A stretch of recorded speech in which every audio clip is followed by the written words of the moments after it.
এইবারে আমি চলে এলাম হোলিকা দহনের ভিডিও নিয়ে। এটাকে তো আমরা সবাই চাঁচর বা ন্যাড়াপোড়া বলি। তো দোল পূর্ণিমার আগের দিন তো এই চাঁচর হয়। এই চাঁচর আমাদের এই বছর নিয়ে 2 বছর করা হচ্ছে। তো এটা হচ্ছে আমাদের ঘরের পিছনে একটা মাঠেতে। আমার এই ভাইয়ের বায়নাতেই 2 বছর চাঁচর হচ্ছে, তার আগে কিন্তু আমাদের কোনোদিনও চাঁচর হয়নি।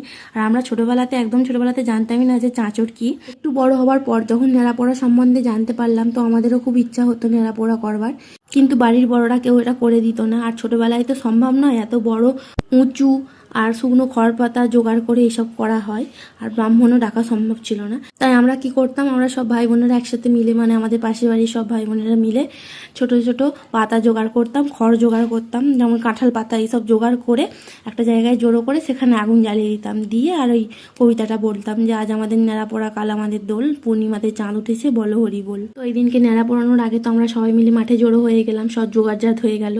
তো এইখানে সন্ধ্যাবেলা ব্রাহ্মণ চলে এলো, এটা পুজো হলো। পুজো হওয়ার পর ভাই আর সেজো কাকু মিলে আগুনটা ধরিয়ে দিল। আমাদের এই ন্যাড়াপোড়া দেখতে অনেক মানুষ জড়ো হয়েছিল রাস্তায়, তো তাদের সবাইকে প্রসাদ দেওয়া হলো। তো আজকের মতো এই পর্যন্তই।